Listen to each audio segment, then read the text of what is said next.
Assalomu alaykum. Iqtisodiy protsessual kodeksiga asosan, agar javobgarga nisbatan to'lovga qobiliyatsizlik, ya'ni bankrotlik to'g'risida ish qo'zg'atilgan bo'lsa, da'vo arizasi sud tomonidan ko'rmasdan qoldiriladi. Shu bois siz ham sudga da'vo arizasi kiritmoqchi bo'lsangiz, albatta javobgarga nisbatan bankrotlik ishi qo'zg'atilgan yoki qo'zg'atilmaganligiga aniqlik kiritishingiz kerak bo'ladi.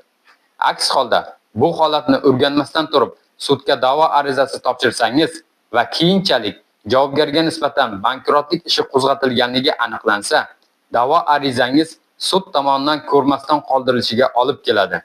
Natijada esa ortiqcha davlat boji to'lashga majbur bo'lasiz.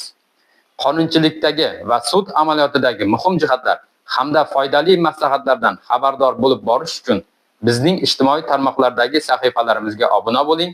Al Said Justice, adolat yo'lida ishonchli himoya.